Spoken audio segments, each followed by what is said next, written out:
नमस्कार दोस्तों, स्वागत है आपके अपने चैनल परफेक्शन आईएएस में। हिस्ट्री सीरीज को हम लोग बारी बारी से कंप्लीट कर रहे हैं। 69 बीपीएससी प्रीलिम्स को ध्यान में रखते हुए 4 सेट ऑलरेडी मेरे द्वारा कंप्लीट करा दी गई थी और इन 4 सेट को लगाने के बाद से एटलीस्ट आपको इतना आइडिया ज़रूर लग गया होगा कि जो भी इसमें प्रश्नों को शामिल किया जा रहा है उन प्रश्नों का जो नेचर है बिल्कुल ही मॉडरेट टू हाई लेवल तक है। अर्थात देखा जाए तो बीपीएससी जिस तरीके से पिछले 1-2 सालों में प्रश्न पूछ रहा है कॉन्सेप्ट प्लस फैक्ट दोनों ही बेसिस पे, वैसे ही प्रश्नों को यहाँ पे शामिल करने का प्रयास किया जा रहा है।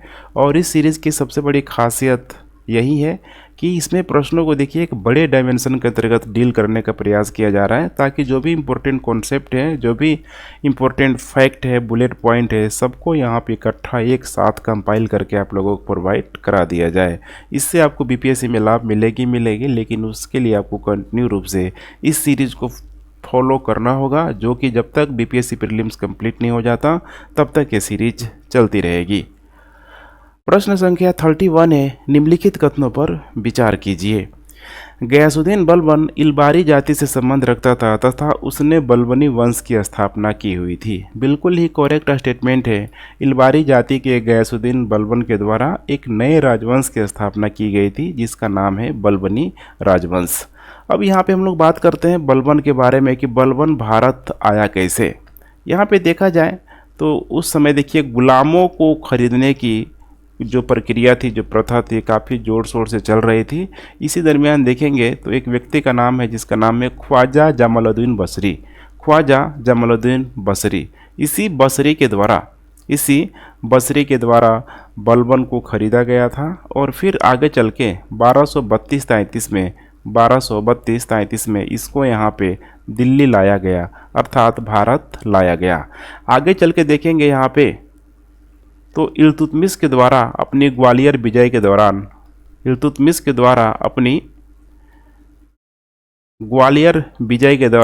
इसने बलबन को खरीद लिया। क्योंकि होता क्या था उस समय, जो भी युद्ध वगैरह होता था तो एक प्रतीक के रूप में आप समझ सकते हैं, ठीक है, खुशी, एक हर्ष के मौके के तौर पे देखा जाए, ठीक है, तो गुलामों को बड़े जोर शोर से खरीदा जाता था। तो गुलाम रखने की प्रथा उस समय काफ़ी पीक पे था। अब यही माना जाता है कि देखिए बलबन जो आया, चूँकि एक गुलाम था, लेकिन अपनी योग्यता के दम पे उसने पूरी तरीके से दिल्ली का तख्त ताज तक पहुंचा।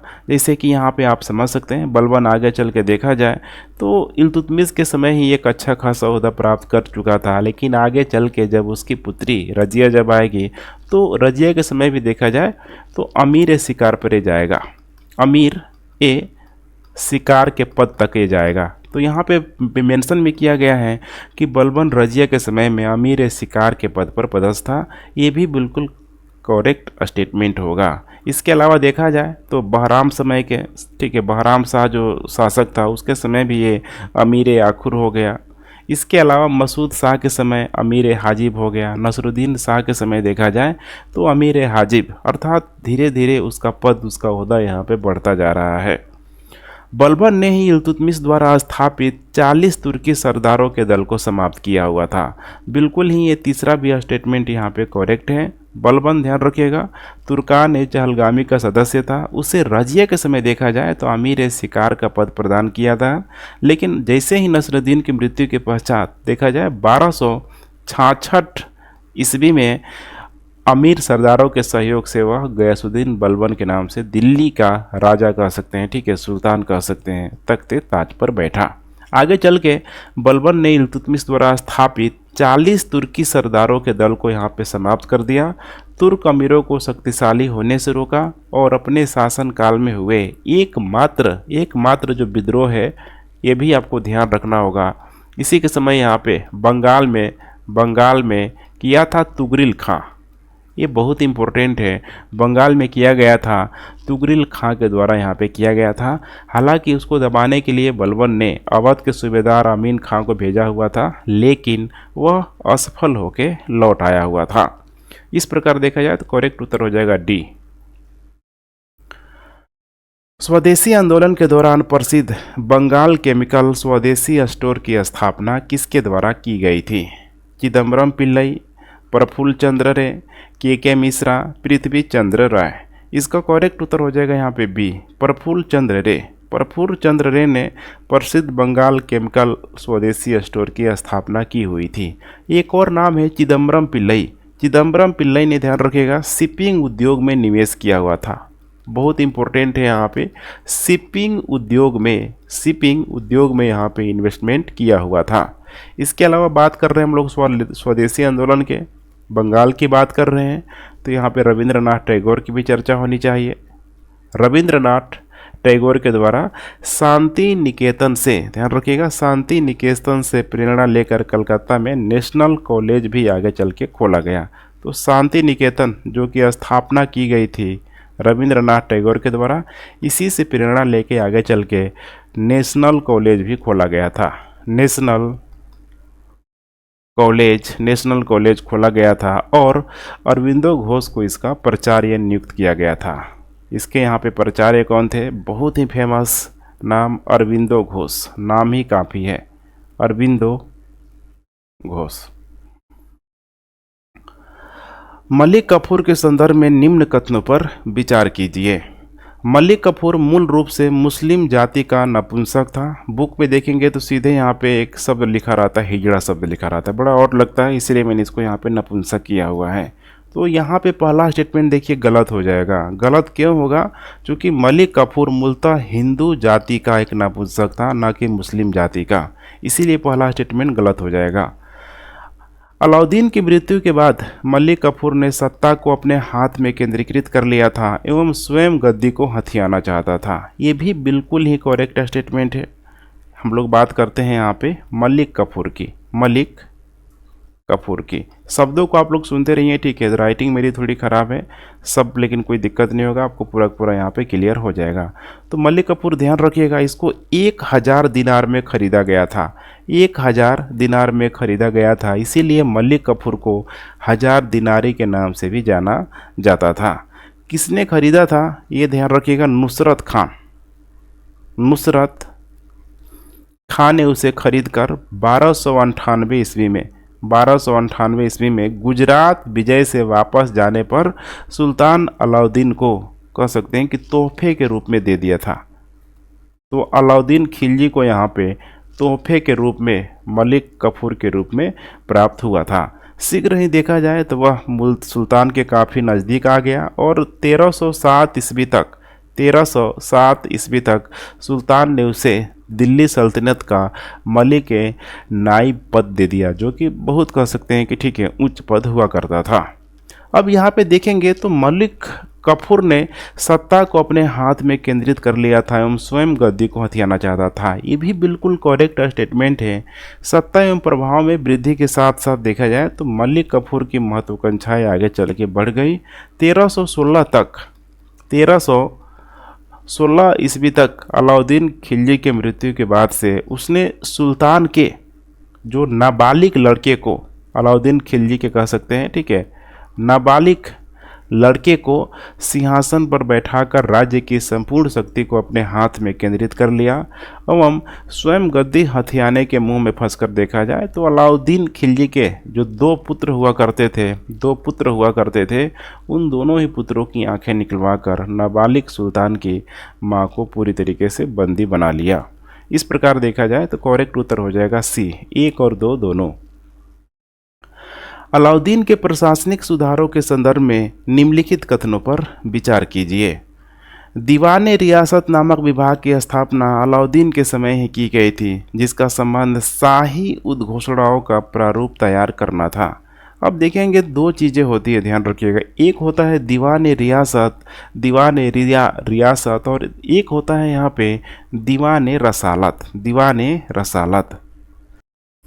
चूँकि यहाँ पे प्रश्न पूछ रहा है दीवान ए रियासत, एकदम ध्यान से आपको देखते चलना है। दीवान ए रियासत, इसका जो संबंध है आर्थिक मामलों से संबंधित इस नए विभाग की स्थापना देखा जाए तो अलाउद्दीन खिलजी के द्वारा यहाँ पे की गई थी। दीवान ए रियासत देखा जाए तो यह व्यापारी वर्ग पर नियंत्रण रखता था, व्यापारी वर्ग पर नियंत्रण रखता था। इकोनॉमिक एक्टिविटी से इसका संबंध था, इकोनॉमिक एक्टिविटी से। अलाउद्दीन खिलजी के द्वारा स्थापित 2 जो नया विभाग था ये भी काफ़ी इंपॉर्टेंट है, पूछा जा सकता है। जैसे कि दीवाने मुस्तकराज, ये तो बहुत फेमस है, दीवाने मुस्तकराज, मुस्तकराज। और दूसरा यहाँ पे हो जाएगा दीवाने रियासत, दीवान ए रियासत। अब यही दीवान रियासत जो पूछा गया है मेरे ख्याल से बिल्कुल ही गलत स्टेटमेंट है, जिसका संबंध शाही उद्घोषणाओं का प्रारूप तैयार करना था। तो ध्यान रखिएगा, शाही उद्घोषणाओं का जो प्रारूप तैयार करना था दीवाने रियासत का नहीं था, बल्कि ये हो जाएगा, करेक्ट उत्तर इसका हो जाएगा दीवान ए रास, ठीक है, दीवान ए रसालत हो जाएगा, दीवान ए रसालत। इसका संबंध देखेंगे तो मुख्यतः विदेशी विभाग एवं कूटनीतिक से होता था, जो शाही उद्घोषणा सभ्य तैयार करता था। यह पड़ोसी राज्य को भेजे जाने वाले पत्रों का प्रारूप तैयार करता था और साथ ही विदेशों से आए राजदूतों से नज़दीकी का संपर्क बनाए रखता था। कुछ इतिहासकारों के अनुसार देखा जाए तो इसको यहाँ पे धर्म से संबंधित विभाग भी माना जाता था। न्याय का उच्च स्रोत काजी उल कजात होता था, ये भी बिल्कुल ही यहाँ पे करेक्ट है, ठीक है। जो न्याय का उच्च स्रोत यहाँ पे दिया है, यहाँ पे काजी उल कजात होता था। सुल्तान के बाद ध्यान रखिएगा, उच्च यहाँ पे टॉप नहीं है, यहाँ पे ध्यान रखिए उच्च सर्वश्रेष्ठ यहाँ पे दिया हुआ है, जो कि ये गलत है। अलाउद्दीन खिलजी के समय अलाउद्दीन खिलजी खुद ही देखेंगे तो खलीफा को बहुत अधिक मानता भी नहीं है, तो ये कहना बिल्कुल यहाँ पे गलत होगा कि न्याय का जो उच्च स्रोत यहाँ पे काजी उल कजात होता था। हाँ, ये आप कह सकते हैं कि सुल्तान के बाद सदर जहाँ, जिसको यहाँ पे काजी उल कुजात होता था, जिसके नीचे देखा जाए तो नायब काजी या फिर अदल कार्य करता था, जिनकी सहायता जो मुक्ति करते थे। इस प्रकार देखा जाए तो दोनों ही प्रश्न यहाँ पे या फिर दोनों ही स्टेटमेंट यहाँ पे पूर्णतः गलत है। तो करेक्ट उत्तर हो जाएगा डी यहाँ पे, ना तो एक और ना तो दो। नेक्स्ट, अलाउद्दीन के संदर्भ में निम्नलिखित कथनों पर विचार कीजिए। इसके दरबार में अमीर खुसरो और हसन निजामी जैसे विद्वानों को संरक्षण प्राप्त था, बिल्कुल करेक्ट स्टेटमेंट है। अलाउद्दीन के दरबार में देखा जाए तो अमीर खुसरो हो गया, ये नाम ध्यान रखिएगा। हसन निजामी जैसे उच्च कोटि के विद्वानों को संरक्षण प्राप्त था, पहला स्टेटमेंट बिल्कुल सही होगा। इसके द्वारा बनवाया गया अलाई दरवाज़ा ईरानी कला का श्रेष्ठ नमूना है, ईरानी कला का श्रेष्ठ नमूना है। ये जो बनवाया गया अलाई दरवाज़ा है यहाँ पे ईरानी कला का श्रेष्ठ नमूना नहीं है, अगर इसको देखा जाए तो यह तुर्की कला का, छोटी छोटी चीज़ें आपको ध्यान रखना होगा, तुर्की कला का सर्वश्रेष्ठ नमूना है।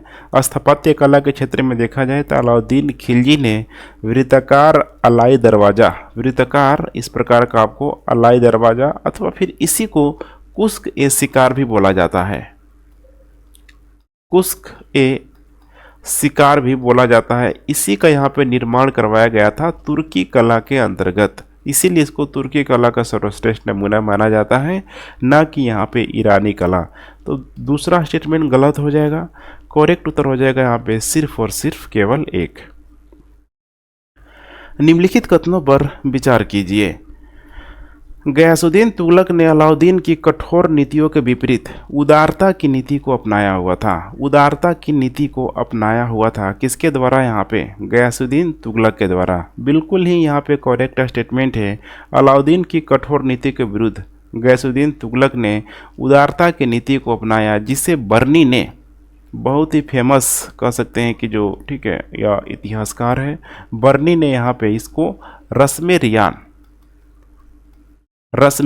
रियान अथवा मध्यपंथी कहा, मध्यपंथी कहा। किसको यहाँ पे कहा? तो गयासुद्दीन तुगलक को। गयासुद्दीन तुगलक ने अलाउद्दीन की दाग एवं चेहरा प्रथा को और भी प्रभावी रूप से लागू किया। ये बिल्कुल ही करेक्ट स्टेटमेंट है। दूसरा भी, अलाउद्दीन खिलजी द्वारा चलाई गई दाग तथा चेहरा प्रथा को प्रभावी तरीके से जो लागू किया गया गयासुद्दीन तुगलक के द्वारा। गयासुद्दीन तुगलक के बारे में देखा जाए तो उसकी जो डाक व्यवस्था माना जाता है बहुत ही सर्वश्रेष्ठ थी। उसके साथ साथ जो उसकी न्याय विभाग की स्थापना की थी, ये भी बिल्कुल करेक्ट स्टेटमेंट है। ध्यान रखिएगा, न्याय व्यवस्था के अंतर्गत गयासुद्दीन ने एक न्याय विभाग का ही निर्माण करवाया हुआ था, न्याय विभाग का निर्माण कराया हुआ था। इसके अलावा मैंने बताया था डाक व्यवस्था ये भी बेहद ही शानदार तरीके से कार्य कर रही थी। इसके अलावा धार्मिक सहिष्णुता का गैसुद्दीन तुगलक में पूरी तरीके से क्या था, अभाव था, अर्थात कमी था। वह दानी स्वभाव का होने के साथ साथ जन कल्याणकारी कार्यों को करने में भी दिलचस्पी रखता था। बर्टनी के अनुसार माना जाता है कि जो सुल्तान हुआ करता था वह अपने सैनिकों को बिल्कुल ही पुत्र की तरह मानता था। अपनी पुत्र की तरह मानता था। उसकी सेना में देखा जाए तो तुर्क, मंगोल, रूमी, ताजिक, खुरासानी, मेवाती, दोआब के राजपूत, ठीक है, बहुत सारे जो कैटेगरी के जो सैनिक शामिल थे पूरी तरीके से। फिरोज शाह तुगलक के संदर्भ में निम्नलिखित कथनों पर विचार कीजिए। सुल्तान की मां बीबी नैला राजपूत सरदार रणमल की यहाँ पे पुत्री थी। बिल्कुल ही करेक्ट स्टेटमेंट है। उसकी माँ, ध्यान रखिएगा, बीबी नैलास राजपूत सरदार रणमल की पुत्री थी। इसके सुल्तान बनने के बाद किसानों के ऋणों को माफ़ कर दिया गया, जिसे शोधन ऋण कहा जाता था। सुल्तान बनने के बाद फिरोज शाह तुगलक ने सभी कर्जे माफ़ कर दिया, जिसे शोधन ऋण भी शामिल था, जो मोहम्मद तुगलक के समय किसानों को यहाँ पे दिया गया था। ध्यान रखिएगा, MBT इसी को बोला जाता है। मोहम्मद बिन तुगलक के समय किसानों को दिया गया था। इसने उपज के हिसाब से लगान को सुनिश्चित किया। उपज के आधार पे सरकारी पदों को पुनः इसके द्वारा वंशानुगत करने का यहाँ पे प्रयास किया गया। अर्थात ऐसे आप समझ सकते हैं कि जो भी बिगाड़ के गया MBT, उसकी जो पॉलिसी जितने ही समाज में मौजूद लोगों को समस्याएं दिया, आगे चल के फिरोज शाह तुगलक ने उन समस्याओं को, ठीक है, आनन फानन में, मतलब होता है ना, इंस्टेंट रिलीफ देने के चक्कर में, ठीक है, इसने भी बहुत बड़ा ब्लंडर का कार्य किया। हालांकि देखा जाए तो तत्काल समय में इसने हर एक वर्ग की समस्याओं को ध्यान में रखते हुए जो भी रणनीति अपनाई, इसीलिए कुछ लंबे समय तक देखा जाए तो ये शासक बना रहा। सुल्तान ने जगन्नाथ मंदिर को ध्वस्त कर दिया था। तीसरा भी स्टेटमेंट यहाँ पे बिल्कुल करेक्ट है। सुल्तान बनने के बाद देखा जाए, फिरोज तुगलक ने दिल्ली सल्तनत से अलग हुए अपने प्रदेशों को पुनः जीतने के अभियान के अंतर्गत बंगाल एवं सिंध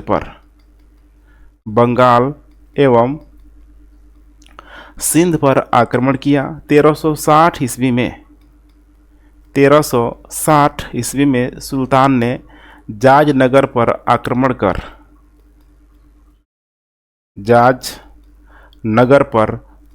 कर वहाँ का जो शासक था, जिसका नाम है भानुदेव, ये नाम याद रखिएगा, भानुदेव तृतीय को परास्त कर दिया और जगन्नाथ मंदिर को भी ध्वस्त कर दिया। तो तीसरा स्टेटमेंट मेरे ख्याल से बहुत अधिक इम्पोर्टेंट हो सकता है BPSC के लिए। दूसरा भी करेक्ट है, पहला भी करेक्ट है, तो करेक्ट उत्तर यहाँ पे हो जाएगा D, 1, 2 और 3। निम्नलिखित कथनों पर विचार कीजिए। फिरोज शाह तुगलक ने अपने शासनकाल में 24 कष्टदायी करों को समाप्त कर दिया था। बिल्कुल ही करेक्ट स्टेटमेंट है। अभी मैंने बताया हुआ था कि जो भी समाज में मौजूद मोहम्मद बिन तुगलक की नीतियों से परेशान थे, उनको आनन फानन में ठीक करने का प्रयास किया। देख पा रहे हैं यहाँ पे मोहम्मद बिन तुगलक के द्वारा 24 कष्टदायी करों को यहाँ पे समाप्त कर दिया। लेकिन ध्यान रखिएगा, 24 कष्टदायी करों को समाप्त कर दिया, लेकिन इसने 4 जो कर था, ये जो 4 कर का आप लोगों को नाम ध्यान रखना है। ये जो 4 कर उसने यहाँ पे रखा हुआ था, जैसे कि नंबर 1 देखा जाए यहाँ पे खराज को आप समझ सकते हैं, ठीक है, लगान के रूप में। दूसरा था खराज के साथ ही खम्स, युद्ध में लूटा हुआ माल था ये। तीसरा हो जाएगा यहाँ पे जजिया, पता ही होना चाहिए आपको। और चौथा हो जाएगा यहाँ पे जकात में बता देता हूँ, जैसे कि आमदनी से पूरे साल में जो बचत होती है उसी पे लगाया जाता था जकात, ठीक है। तो ये यहाँ पे ध्यान रखेंगे, खराज, खम्स, जजिया और जकात। फिरोज शाह तुगलक ने जजिया और जकात को भी समाप्त कर दिया था। तो दूसरा स्टेटमेंट यहाँ पे गलत हो जाएगा, जकात और जजिया को समाप्त इसने नहीं किया हुआ था। करेक्ट उत्तर हो जाएगा यहाँ पे केवल और केवल 1। थोड़ा सा आप लोग कोऑपरेट कीजिएगा, एक्चुअली मुझे कोल्ड हुआ है और इसीलिए आप लोगों के ठीक है हिस्ट्री सीरीज में भी थोड़ा डिले हो जा रहा है। बिहार में आज़ाद दस्ता सक्रिय था स्वदेशी आंदोलन के दौरान, असहयोग आंदोलन के दौरान, चंपारण सत्याग्रह के दौरान, भारत छोड़ो आंदोलन के दौरान। बिहार में आज़ाद दस्ता सक्रिय कब था? ये तो बहुत ही इम्पोर्टेंट प्रश्न है, जनरली आप लोग सही करके आएंगे। भारत छोड़ो आंदोलन के दौरान, आज़ाद दस्ता भारत छोड़ो आंदोलन के दौरान बिहार में सक्रिय था। इस दस्ते का जो उद्देश्य था, जो मकसद था, ब्रिटिश साम्राज्य की संपत्ति को नुकसान पहुंचाना। ब्रिटिश साम्राज्य की संपत्ति को यहाँ पे पूरे तरीके से यहाँ पे नुकसान पहुंचाना, उनके कम्युनिकेशन के जो भी माध्यम था उसको पूरी तरीके से ख़त्म करना, चाहे पुलिस हो गया, रेल हो गया, डाक हो गया, इन सारी चीज़ों को यहाँ पे ध्वस्त करना। भारत छोड़ो आंदोलन के दौरान देखा जाए तो क्रांतिकारियों द्वारा ये पहली गुप्त गतिविधियाँ थी, पहली गुप्त गतिविधियाँ थी जयप्रकाश नारायण के नेतृत्व में। जयप्रकाश नारायण के नेतृत्व में आपको ध्यान भी होना चाहिए, जो कि हजारीबाग जेल से ठीक है भाग के नेपाल के तराई जंगलों में ठीक है रहने के बाद फिर रहे वहीं पे और वहीं जाके इनके द्वारा आज़ाद दस्ते की स्थापना की गई थी। इनके सदस्यों को छापामार युद्ध और विदेशी शासन में अव्यवस्था और पंगु बनाने का प्रशिक्षण दिया जा रहा था। निम्नलिखित कथनों पर विचार कीजिए। बलबन के राजत्व के सिद्धांत के अनुसार वह सुल्तान के पद को दैवीय कृपा मानता था, वहीं अलाउद्दीन भी सुल्तान के पद को दैवीय शक्तियों का ही परिणाम मानता था। यहाँ पे देखा जाए तो देखिए दोनों ही स्टेटमेंट करेक्ट होगा, चूँकि बलबन को भी यहाँ पे ठीक है राजत्व सिद्धांत के अनुसार अपने आप को सर्वश्रेष्ठ रखने का प्रयास करता था और अलाउद्दीन खिलजी तो था ही था वैसा। तो बलबन का जो राजत्व जो सिद्धांत है ठीक है, बलबन ने सुल्तान के पद को दैवीय कृपा को यहाँ पे माना हुआ है। उसका जो राजत्व सिद्धांत बिल्कुल ही यहाँ पे निरंकुश राजतंत्र पर आधारित था। जैसे कि फ्रांसीसी शासक बोलते थे मैं ही राज्य हूँ, कुछ उसी टाइप का यहाँ पे भी भाव आपको देखने के लिए मिल जाएगा। वह अपने आप को बलबन के द्वारा, ये बहुत हास्यपद था यहाँ पे, तुर्की का अफरासियाब वंश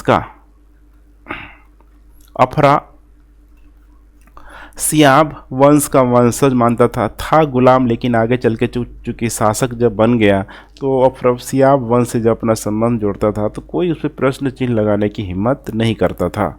बलबन पहला ऐसा भारतीय मुसलमान था जिसे जिले इलाही की उपाधि धारण की। जिले उपाधि, आमतौर पे इसको अकबर लगा के आ जाते हैं, लेकिन पहली बार ध्यान रखिएगा जिले उपाधि जो धारण की गई थी यहाँ पे बलबन के द्वारा।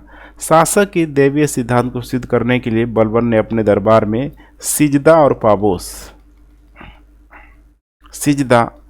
और पाबोस को कायम रखा, ताकि राज दरबार में एक होता है ना डिसिप्लिन, एकदम मतलब मेंटेन करके चलना, तो ये सब उसी का यहाँ पे पार्ट हुआ करता था।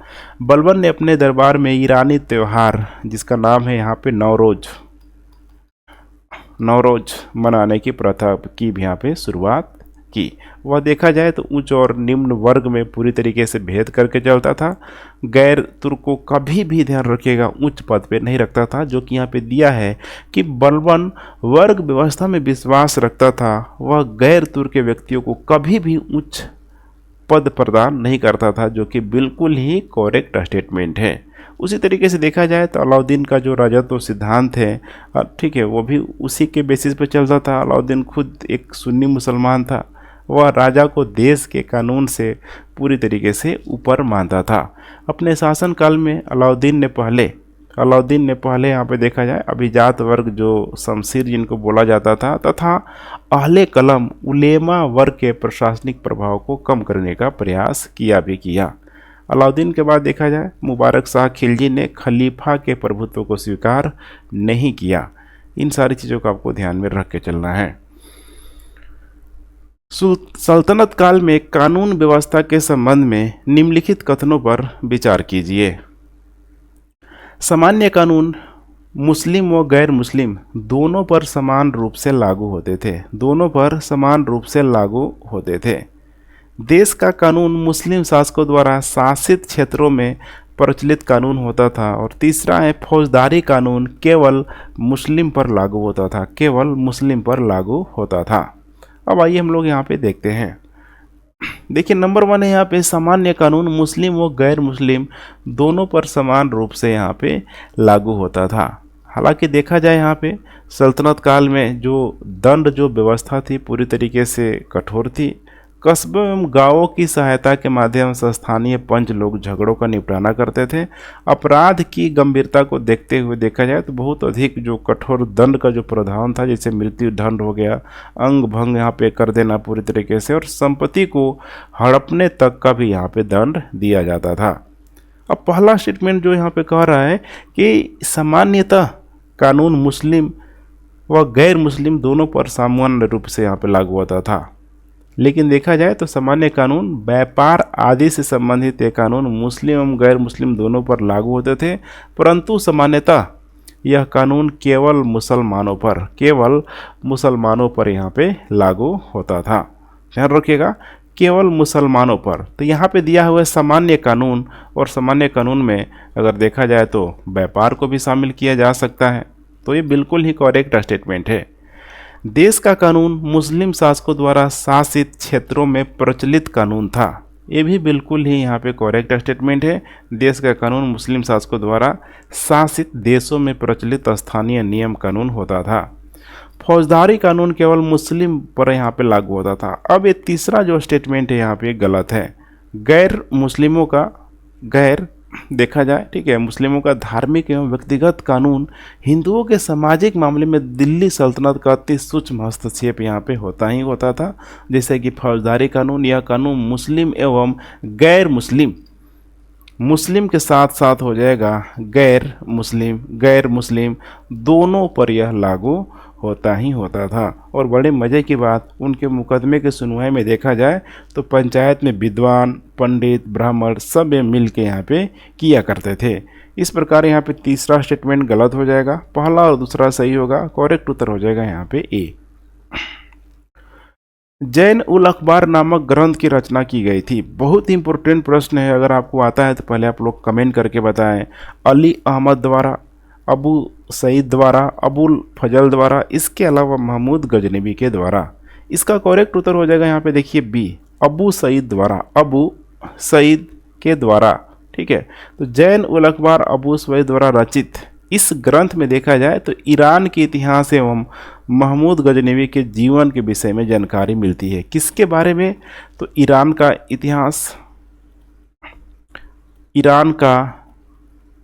इतिहास और उसके साथ साथ महमूद गजनबी के विषय में जानकारी मिलती है।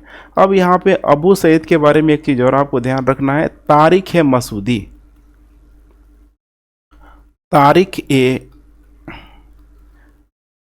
मसूदी अबू सईद द्वारा यहाँ पे रचित है। इस ग्रंथ में देखा जाए तो ईरान के इतिहास एवं महमूद गजनवी के जीवन के विषय में जानकारी मिलती है। सेम चीज़ ये भी है, ईरान के इतिहास और महमूद गजनवी के जीवन के विषय में जानकारी मिलती है। निम्नलिखित कथनों पर विचार कीजिए। सिकंदर लोदी का मकबरा उसके वजीर मियाँ भुआ द्वारा बनवाया गया था। पहला स्टेटमेंट यहाँ पे देखिए बिल्कुल ही गलत है। सिकंदर लोदी का मकबरा आपको ध्यान होगा इब्राहिम लोदी द्वारा, सिकंदर लोदी का मकबरा इब्राहिम लोदी द्वारा यहाँ पे बनवाया गया था 1517 ईस्वी में यह बनवाया गया था। मकबरे में देखा जाए तो निर्मित गुंबद के चारों तरफ इस प्रकार का, ठीक है, गुंबद के चारों तरफ 8 खंभों की छतरी निर्मित है। पिलर यहाँ पे बनाया गया है, 8 पिलर है, ठीक है, आप लोग देख लीजिएगा, ठीक है, 8 पिलर यहाँ पे बनाया गया है। यह मकबरा एक ऐसी बड़ी 4 दीवारी के प्रांगण में स्थित है जिसके चारों किनारों पर काफ़ी लंबे बुर्ज हैं। इसकी छत पर दोहरे गुंबद की ऊपर यहाँ पे व्यवस्था की गई है, डबल गुंबद इसमें लगा हुआ है।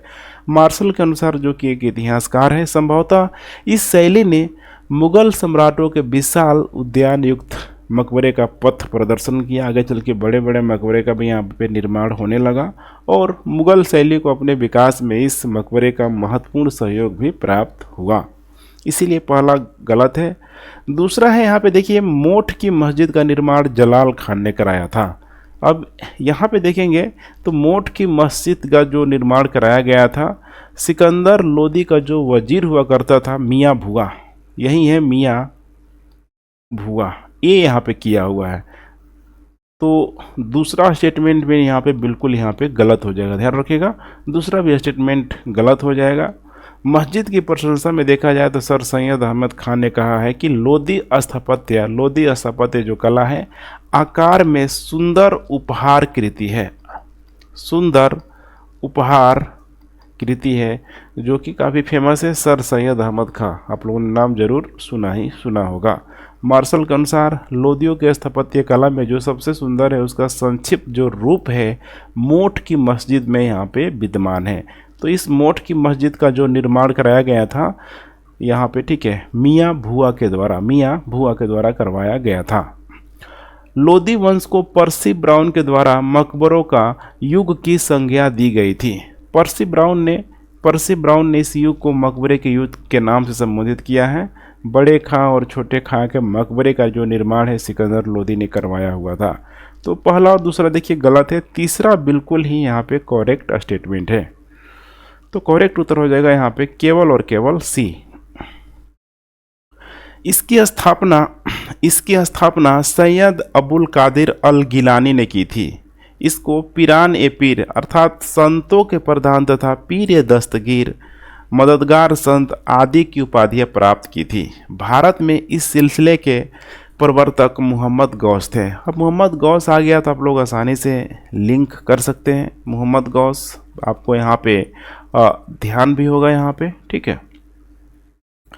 उपयुक्त परिच्छेद किस सिलसिले संघ धर्म को ये संबोधित करता है? चिश्ती संप्रदाय, कादरी संप्रदाय, सूफी संप्रदाय, मुमालिक संप्रदाय। इसका करेक्ट उत्तर हो जाए यहाँ पे कादरी संप्रदाय। कादरी धर्म संघ कह सकते हैं या फिर सिलसिला स्थापना सैयद अबुल कादिर अल गिलानी ने किया हुआ था। तो ये नाम याद रखिएगा यहाँ पे, सैयद अबुल कादिर अल गिलानी के द्वारा किया गया था। इसको पीरान ए पीर, बहुत इंपॉर्टेंट है, पीरान ए पीर अर्थात संतों के प्रधान यहाँ पे मेंशन भी किया गया है, पीरान ए पीर। इसके अलावा पीर ए दस्तगार आदि की उपाधियाँ प्राप्त की हुई थी। भारत में इस सिलसिले के जो प्रवर्तक है मोहम्मद गौस थे। कादरी सिलसिले के अनुयायी गाने बजाने की, आप लोगों ने पढ़ा जरूर होगा, ये लोग गाने बजाने के सख्त खिलाफ होते हैं, गाने बजाने के सख्त खिलाफ थे, ठीक है, विरोधी थे। हरे रंग की ये पगड़ियाँ पहनते थे, जो इनकी यहाँ पे पगड़ी होती थी ग्रीन कलर की। दारा सिकोह का आप लोगों ने नाम जरूर सुना होगा। दारा सिकोह इसी संप्रदाय से यहाँ पे जुड़ा हुआ था, दारा सिकोह। और दारा सिकोह किसका शिष्य था? तो मुल्ला शाह बख्शी। दारा सिकोह जो शिष्य था मुल्ला शाह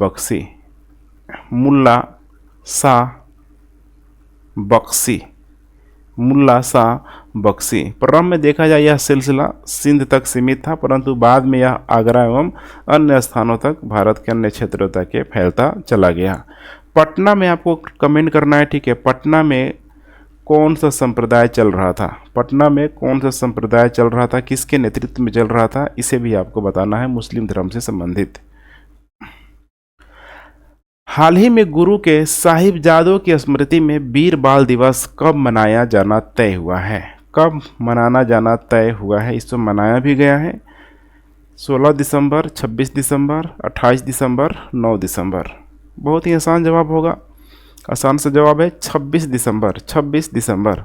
प्रधानमंत्री के द्वारा गुरु गोविंद सिंह के छोटे साहिबजादों के बलिदान की याद में हर साल 26 दिसंबर को वीर बाल दिवस मनाने की घोषणा की गई है। अब यहाँ पे देखेंगे जो दो वीर जो बाल हैं, माने, ठीक है, दो जो वीर यहाँ पे, ठीक है, इनका नाम आपको जानना काफ़ी इंपॉर्टेंट हो जाता है। जैसे कि साहिबजादे देखा जाए, नंबर 1 यहाँ पे हो जाएगा जोरावर सिंह, जोरावर सिंह, और दूसरा हो जाएगा यहाँ पे बाबा फतेह सिंह, बाबा फतेह सिंह, जो इन्होंने बिल्कुल ही कह सकते हैं कि निर्भीक होके, ठीक है, जो जो बातें गुरु गोविंद सिंह के द्वारा यहाँ पे बोला गया पूरी तरीके से इन लोगों ने क्या किया, फॉलो किया, और इन्हीं की शहादत की स्मृति में वीर बाल दिवस के रूप में, ठीक है, मनाया गया है 26 दिसंबर को।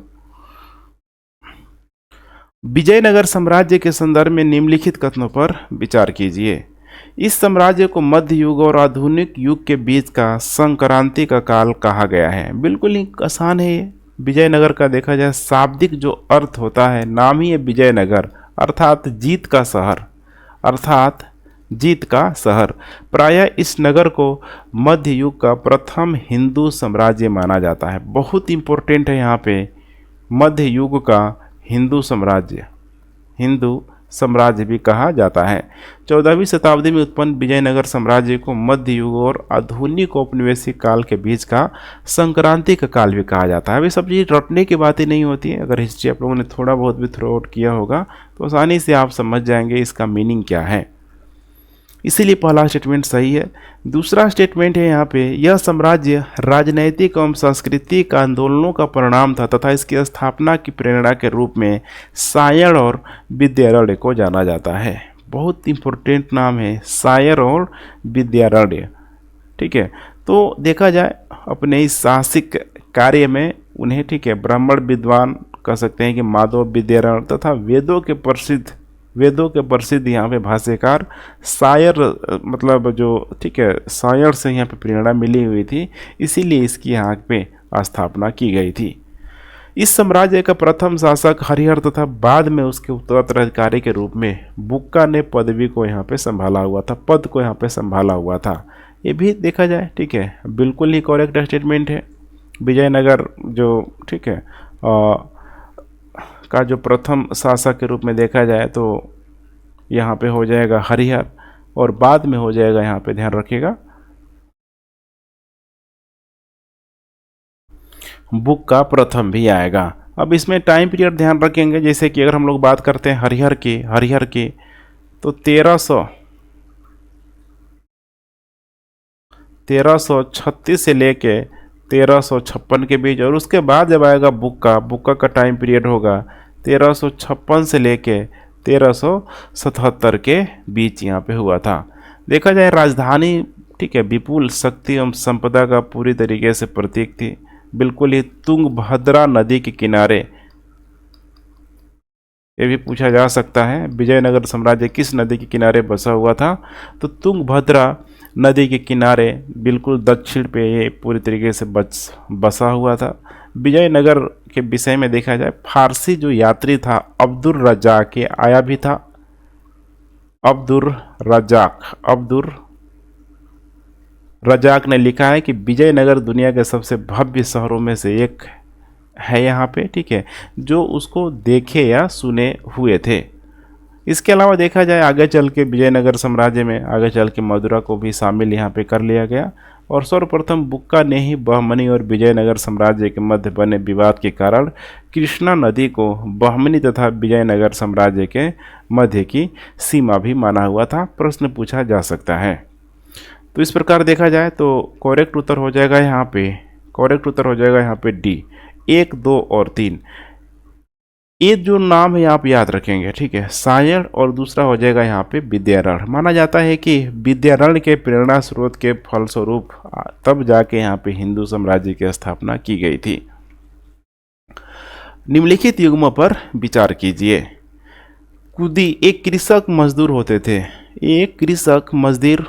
थे, जो कि बिल्कुल ही सही है। ये कृषक मजदूर होते थे जो भूमि के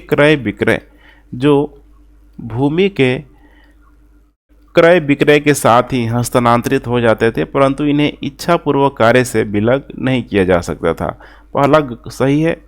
उसके बाद यहाँ पे कुटकी, इसे लोग जो खेती के लिए भूमि किसानों को पट्टे पर देते थे, ये यहाँ पे गलत है। कुटकी का मतलब है, देखिए, ब्राह्मण मंदिर एवं बड़े भूस्वामी जो स्वयं खेती नहीं कर सकते थे, वे खेती के लिए किसानों को पट्टे पर भूमि देते थे। किसानों को पट्टे पर भूमि देते थे जो स्वयं कृषि नहीं कर सकते थे, जैसे ब्राह्मण, मंदिर हो गया, बड़े भूस्वामी वर्ग, ठीक है, ये सारे लोग। दूसरा गलत हो जाएगा। तीसरा है यहाँ पे रथ। इसका मतलब होता है यहाँ पे, रथ का मतलब होता है यहाँ पे खत। इसी को कोड़गे भी बोला जाता है। इसमें दिया हुआ है ग्राम में सेवाओं के बदले दी जाने वाली भूमि विजयनगर प्रशासन के संदर्भ में। ये भी बिल्कुल गलत है। इसका मतलब है यहाँ पे रक्त, जिसे आप समझ सकते हैं कि युद्ध में शौर्य का प्रदर्शन करने वाले या अनुचित रूप से युद्ध में मृत लोगों को, परिवारों को यहाँ पे दी गई एक प्रकार की भूमि होती थी। तीसरा भी यहाँ पे गलत है। एक चीज़ और पूछा जा सकता है, उम्बली किस प्रकार की भूमि होती थी? तो गांव में विशेष सेवाओं के बदले दी जाने वाली कर मुक्त भूमि होती थी। उम्बली कर मुक्त भूमि होती थी जिसमें किसी प्रकार का कर देना नहीं होता था। यहाँ से देखा जाए, बिल्कुल देखेंगे यूपीएससी पैटर्न पर आधारित प्रश्न है, तो यहाँ पे केवल और केवल पहला ही युग्म सही है, तो करेक्ट उत्तर हो जाएगा ए, केवल एक युग्म सही है। अमुक्तय माल्यद नामक रचना किसके द्वारा की गई थी? बहुत ही फेमस है, 69th बीपीएससी के लिए इसको स्टार मार्क करके चले, पूछा जा सकता है। अमुक्तय माल्यद रचना किसके द्वारा रचित की गई है? देखा जाए, देखिए उस समय भाषा और साहित्य के क्षेत्र में खासकर विजयनगर साम्राज्य की बात कर ले, विजयनगर साम्राज्य के अंतर्गत जो भी दक्षिण भारतीय भाषाओं में बहुत सारी भाषाएं थी, जैसे कि तेलुगु हो गया, कन्नड़ हो गया, तमिल हो गया, इसके अलावा संस्कृत भी उस समय चलता था। संस्कृत भाषा का भी विकास हुआ था। और दो नाम मैंने बताया था आपको वेदों के, जिसे प्रसिद्ध जो भाष्यकर सायण है, इसके अलावा माधव विद्यारण है, ठीक है, विजयनगर के सब ये लोग थे। तो उस समय देखा जाए तो बहुत सारे जो विद्वानों के नाम हैं, जैसे कि अमुक्त माल्यद की जो रचना किसके द्वारा की गई है?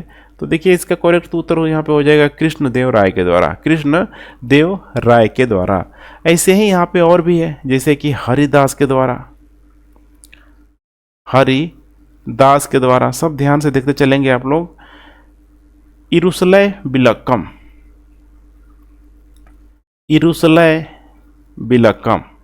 हरिदास के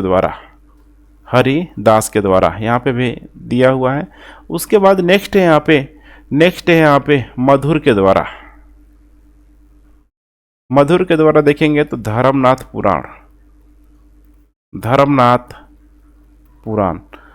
इसके अलावा हो जाएगा यहाँ पे स्वरोचित संभव स्वरोचित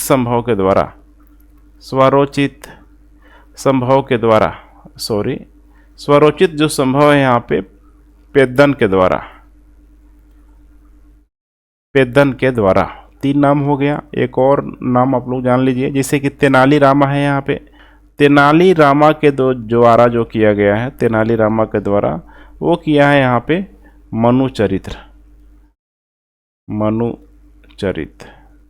थोड़ा स्लिप कर गया था, ठीक है, मनुचरित। स्वरोचित जो संभव ए किया गया है यहाँ पे पेद्दन के द्वारा किया गया है। और यहाँ पे एक और नाम है तेनाली रामा। इसमें और एक जब लोग जोड़ लीजिएगा, ठीक है, पांडुरंग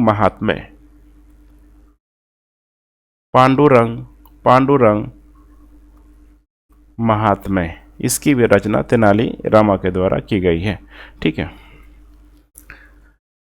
बाबर के संदर्भ में निम्नलिखित कथनों पर विचार कीजिए। वह कुषाणों के बाद पहला शासक था जिसने काबुल कंधार को अपने नियंत्रण में लिया हुआ था। पहला स्टेटमेंट बिल्कुल सही है। देखा जाए बाबर की उपलब्धियों में, तो बाबर कुषाणों के बाद पहला शासक था जिसने काबुल एवं कंधार को अपने पूर्ण नियंत्रण में लिया हुआ था। आपको याद होगा कुषाण जो कि देखा जाए लगभग मौर्योत्तर काल में काफ़ी ही एक्टिव थे। इसने सड़कों को माप के लिए एक नया माप गज ए बाबरी का प्रारंभ किया हुआ था। बिल्कुल ही ठीक है, ये भी करेक्ट स्टेटमेंट है। यहाँ पे गज ए बाबरी का यहाँ पे आरंभ किया हुआ था। इसने भारत में अफगान एवं राजपूतों की शक्ति को समाप्त करके यहाँ पे मुगल साम्राज्य की स्थापना किया, जो लगभग देखा जाए तो पौने 200 सालों तक, लगभग देखा जाए 200 सालों तक चलता रहा। बाबर ने भारत पर आक्रमण करके एक नई युद्ध नीति का प्रचलन भी किया हुआ था। बाबर ने सड़कों को माप के लिए देखा जाए तो गजे बाबरी का भी प्रयोग करना शुरू कर दिया था। इस प्रकार देखा जाए पहला और दूसरा दोनों यह स्टेटमेंट यहाँ पे सही है।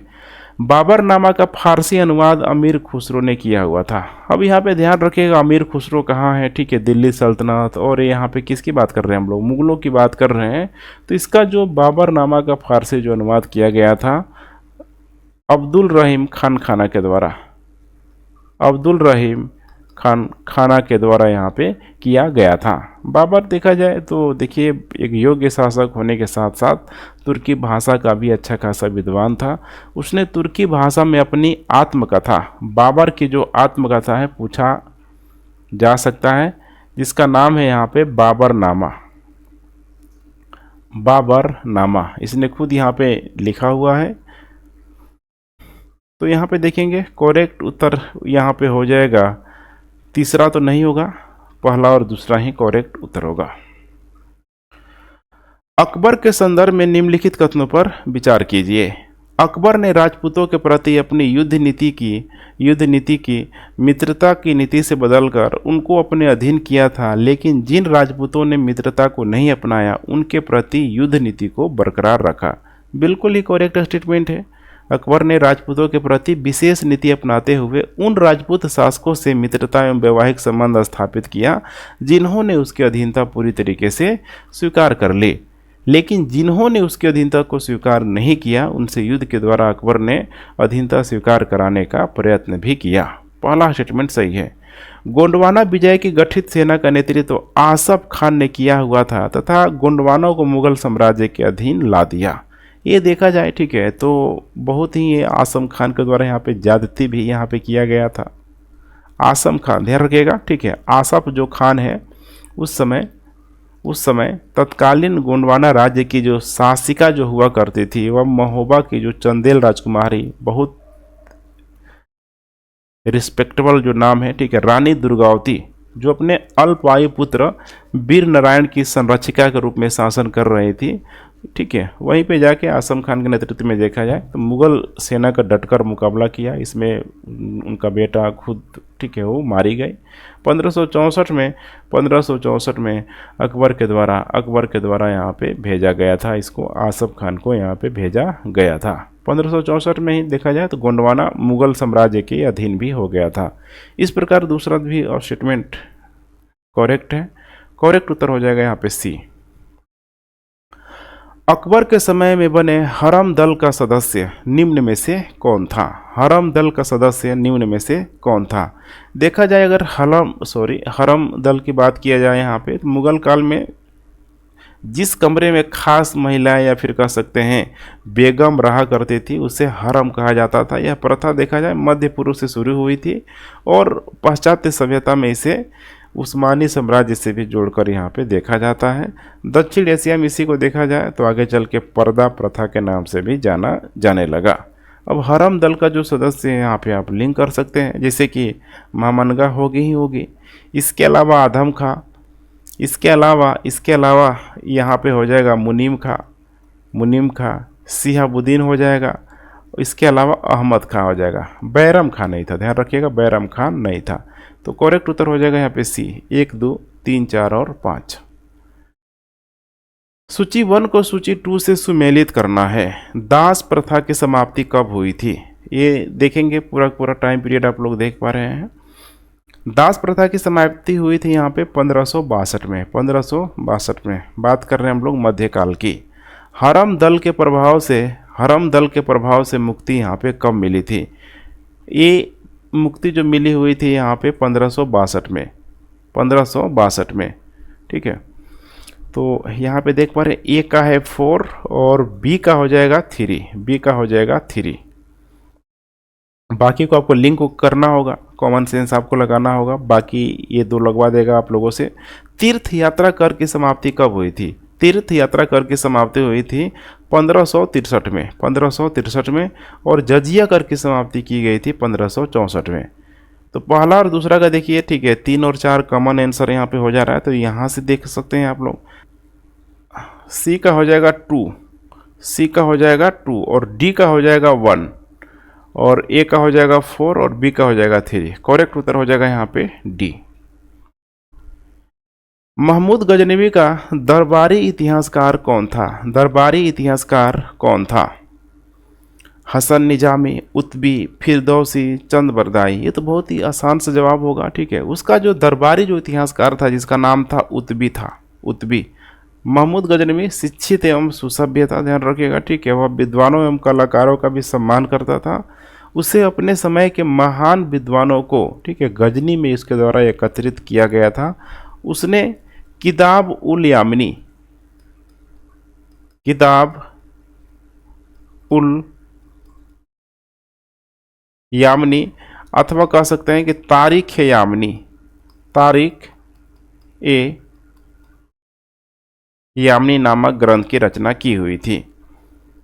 नेक्स्ट, दिल्ली सल्तनत का वास्तविक संस्थापक माना जाता है, किसे माना जाता है? मोहम्मद बिन तुगलक, अलाउद्दीन खिलजी, इल्तुतमिश, कुतुबुद्दीन ऐबक।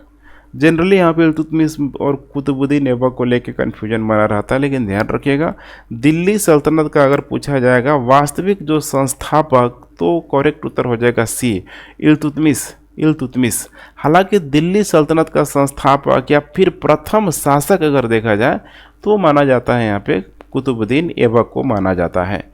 तो इसका करेक्ट उत्तर यहाँ पे वास्तविक संस्थापक के रूप में इल्तुतमिश को ही माना जाता है। वह युद्ध जिसमें भारत में मुस्लिम शक्ति स्थापित हुई थी, तराइन का प्रथम युद्ध, द्वितीय युद्ध, पानीपत का प्रथम युद्ध, पानीपत का द्वितीय युद्ध।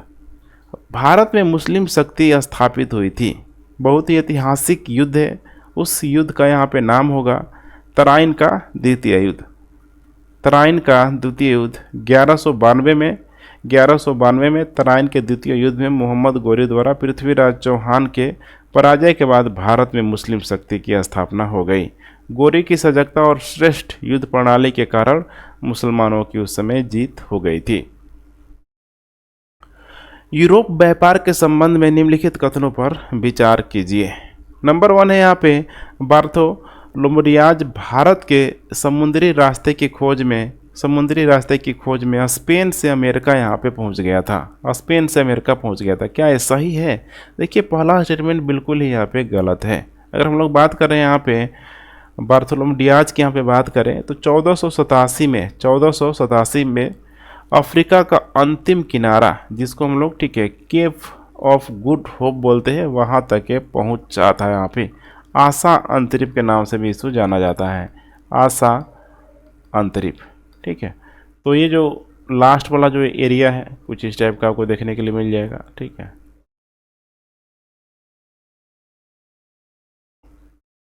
लगभग नीचे वाला जो एरिया है इसी का नाम है यहाँ पे नीचे Cape of Good Hope, Cape of Good Hope. उसने इस क्षेत्र को यहाँ पे तूफानी अंतरिप नाम दिया हुआ था। भारत में यूरोप से विदेशियों का आगमन देखा जाए तो प्राचीन काल से यहाँ पे हो रहा था, कोई डाउट नहीं होना चाहिए। यहाँ की व्यापारिक संपदा से आकर्षित होकर समय समय पर अनेक यूरोपीय लोगों का भी आगमन होता रहा है। 15वीं शताब्दी में कुछ भौगोलिक खोजों ने संसार के विभिन्न खोजों में आपसी संपर्क पूरी तरीके से स्थापित किया। इसी प्रयास के अंतर्गत कोलंबस स्पेन से भारत के समुद्री मार्ग की खोज में चलकर, मतलब कह सकते हैं कि अमेरिका पहुंच गया। तो पहला स्टेटमेंट यहाँ पे बिल्कुल गलत है। पुर्तगालियों के भारत में व्यापार का प्रमुख उद्देश्य अरबों और ब्रिटिश के प्रभाव को भारत से यहाँ पे ख़त्म करना था, ठीक है। तो देखा जाए तो दूसरा भी स्टेटमेंट यहाँ पे देखिए दिया हुआ है, इसका प्रमुख उद्देश्य अरबों और ब्रिटिश के प्रभाव को भारत से समाप्त करना था। दूसरा देखिए पूरा सही नहीं है, इसीलिए एक गलत हो जाएगा। इसका उद्देश्य अरबों के व्यापार को ख़त्म करना था और ब्रिटिश की जगह यहाँ पे हो जाएगा वेनिस। वेनिस के व्यापार को यहाँ पे ख़त्म करना था। उस समय देखेंगे तो ब्रिटेन के लोग तो मतलब पूर्णतः आया भी नहीं था, लगभग पुर्तगालियों के आने के 100 साल बाद ही लोग आया। तो यहाँ पे ध्यान रखिएगा, दूसरा गलत है। पुर्तगालियों ने भारत में ईसाई धर्म के प्रचार प्रसार किया हुआ था, बिल्कुल करेक्ट स्टेटमेंट है यहाँ पे। इसीलिए यहाँ पे हो जाएगा 3, और देख पा रहे हैं यहाँ पे 3 जो करेक्ट स्टेटमेंट है 3, इसीलिए करेक्ट उत्तर हो जाएगा यहाँ पे केवल और केवल 3। भारत में डचों में अपनी पहली व्यापारिक कोठी कहाँ पर स्थापित की हुई थी? सूरत, कड़ानगर, मसूलीपट्टनम, बालासोर में। बहुत आसान से जवाब हो जाएगा मसूलीपट्टनम में। मसूलीपट्टनम में डचों ने भारत में अपना पहला जो कारखाना जो था यहाँ पे 1605 में, इधर आंध्र प्रदेश के क्षेत्रों की तरफ 1605 में मसूलीपट्टनम, जिसको मछलीपट्टनम के नाम से भी जाना जाता था, वहीं पे खोला था। मछलीपट्टनम से डच लोग यहाँ पे नील का निर्यात करते थे। बहुत इंपॉर्टेंट है, यहाँ पे नील का निर्यात करते थे डच लोग। भारत से मुख्यतः देखा जाए तो मसाले, नील, कच्चे रेशम हो गया, सीसा, चावल, अफीम, सब ये लोग ठीक है चीज़ों का व्यापार करते थे। डच ने मसालों के स्थान पर भारतीय कपड़ा को सबसे अधिक बल दिया। भारतीय कपड़ा को सबसे अधिक यहाँ पे बल दिया।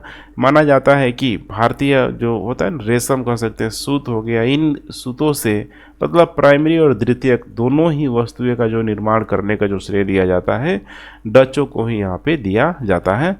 कह सकते हैं कि भारत से भारतीय वस्तुओं को बनाने का श्रेय डचों को दिया जाता है। पुलकिट में निर्मित डच फैक्ट्री का नाम यहाँ से ठीक है गैलरिया रखा गया। बहुत इंपॉर्टेंट नाम है, गेल्डरिया रखा गया। गेल्डरिया भारत में डचों की एकमात्र किलाबंदी बस्ती थी। पुलकिट से डच अपने स्वर्ण सिक्के जिसको यहाँ पे पगोड़ा बोला जाता था, स्वर्ण सिक्के पगोड़ा बोला जाता था, यहीं पे ये लोग ढालता था। भारत में डचों की महत्वपूर्ण कोठियाँ देखा जाए तो मसूलीपट्टनम के साथ साथ पुलकट में 1610 के आसपास, 1605 में देख पा रहे हैं यहाँ पे मछलीपट्टनम में, आगे चल के सूरत में 1616 के आसपास। ठीक है, धीरे धीरे ये लोग अपना व्यापार फैलाते जाएगा। कर्नाटक युद्ध के संबंध में निम्नलिखित कथनों पर विचार कीजिए। यह युद्ध अंग्रेज और कर्नाटक के नवाब अनवरुद्दीन के मध्य लड़ा गया था। यह युद्ध अंग्रेज और कर्नाटक के नवाब अनवरुद्दीन के मध्य लड़ा गया था। पहला स्टेटमेंट यहाँ पे बिल्कुल गलत होगा। प्रथम जो कर्नाटक युद्ध की हम लोग बात करें तो उत्तराधिकार को लेकर जो चल रहा था देखा जाए, ठीक है, 1740 से ही ये प्रारंभ हो चुका था। सोचिए, चूंकि यूरोप में फ्रांस और ब्रिटेन एक दूसरे के प्रबल विरोधी थे, अतः भारत में भी इस विरोध का असर पड़ा, जिसके परिणाम स्वरूप अंग्रेज और फ्रांसीसी सेना के बीच 1746 के आसपास ये युद्ध हुआ। यहाँ पे दिया हुआ अंग्रेज और कर्नाटक, तो अंग्रेज और कर्नाटक नहीं होगा बल्कि अंग्रेज और फ्रांस के बीच हुआ था, तो पहला गलत हो जाएगा। दूसरा है ऑस्ट्रिया का युद्ध अप्रत्यक्ष रूप से प्रथम कर्नाटक युद्ध के लिए एक कारण बनकर उभरा हुआ था, जो कि बिल्कुल ही सही है। ऑस्ट्रिया के उत्तराधिकार को लेकर देखा जाए 1740 के आसपास ये प्रारंभ हुआ था और अप्रत्यक्ष रूप से प्रथम कर्नाटक युद्ध के लिए भी उत्तरदायी था। आगे चल के देखेंगे 1748 में संपन्न जो कि एक्सला सैपली जिसे बोला जाता है, एक्सला सैपले की संधि के द्वारा ये समाप्त हो गया था। इस संधि के तहत प्रथम कर्नाटक युद्ध भी समाप्त हुआ और संधि में निश्चित की गई शर्तों के अनुसार फ्रांसीसियों ने मद्रास, ध्यान रखिएगा, मद्रास अंग्रेजों को वापस कर दिया था। ब्लैक होल की घटना के संबंध में निम्नलिखित कथनों पर विचार कीजिए। इस घटना को प्लासी के युद्ध के एक कारण के रूप में भी देखा गया था। इस घटना को प्लासी के कारण के रूप में देखा गया था। बिल्कुल सही एक करेक्ट स्टेटमेंट है। ऐसा माना जाता है कि बंगाल के नवाब ने 146 अंग्रेज बंदियों, जिनमें स्त्रियां, बच्चे सब सम्मिलित थी, सबको एक कह सकते हैं कि 18 इंटू 40 इंटू 10 पूरा डायमेंशन है यहाँ पे, लंबाई, चौड़ाई, ऊंचाई, इसी आकार के कमरे में 146 लोगों को बंद कर दिया था, जो कि देखा जाए तो प्रैक्टिकली संभव नहीं है। 20 जून 20 जून 1756 की रात को बंद करने के बाद 23 जून को प्रातः कोठरी को जब खोला गया तो उसमें मात्र 23 लोग ही जिंदा बचे थे। सोचिए 146 में से 23 लोग जिंदा बचे थे, इसका मतलब 123 लोग यहाँ पे मारे गए थे। जीवित रहने वालों में एक व्यक्ति था जिनका नाम है हॉलवेल। उसी ने इस घटना का, ठीक है, प्रमाण दिया। माना जाता है कि वहीं इस घटना का रचयिता था। इस घटना की विश्वसनीयता को इतिहासकारों ने संदिग्ध माना है, ध्यान रखिएगा। और इतिहास में इस घटना का महत्व केवल इतना ही है कि अंग्रेजों ने इस घटना को आगे के आक्रामक युद्ध का कारण माना हुआ है। जैसे कि हॉलवेल इस घटना के प्रत्यक्षदर्शी के रूप में सामने आया हुआ था, भी सही है। दूसरा भी सही है। आगे चल के फिर अलीनगर की संधि होगी, प्लासी का युद्ध होगा, ठीक है, तो ध्यान रखेंगे। करेक्ट उत्तर हो जाएगा सी। प्लासी के युद्ध के संबंध में निम्नलिखित कथनों पर विचार कीजिए। इस युद्ध का परिणाम स्वरूप भारतीयों की चारित्रिक दुर्बलता उभर कर अंग्रेजों के समक्ष यहाँ पे आ गई थी। बिल्कुल ही सही है। देखा जाए तो प्लासी का युद्ध एक छोटी सी सैनिक झड़प थी, लेकिन इससे भारतीयों की चारित्रिक दुर्बलता, चूँकि जो भी सिराजुद्दौला के कह सकते हैं कि इम्पोर्टेंट जो लोग थे, लेफ्ट राइट नज़दीकी के जो भी उसके रिश्तेदार थे, सब कहीं ना कहीं अपना, ठीक है, पूरी तरीके से इथिकल वैल्यू को बेच चुके थे। भारत के इतिहास में इस युद्ध का महत्व इसके पश्चात होने वाली घटनाओं के कारण ज़्यादा बढ़ जाता है। निसंदेह इसमें कहना कोई डाउट नहीं है कि प्लासी के युद्ध के बाद से दास्ता के उस काल की शुरुआत हुई जिसमें आर्थिक एवं नैतिक शोषण सबसे यहाँ पे अधिक हुआ ही हुआ। इसीलिए भारत के इतिहास में इस युद्ध का महत्व इसके पश्चात होने वाली जो भी घटनाएं होती है उसका ये सबसे बड़ा कारण माना जाता है। बक्सर के युद्ध को ही ले लीजिए। इसलिए यहाँ पे देखा जाए तो करेक्ट उत्तर हो जाएगा सी, 1 और 2 दोनों।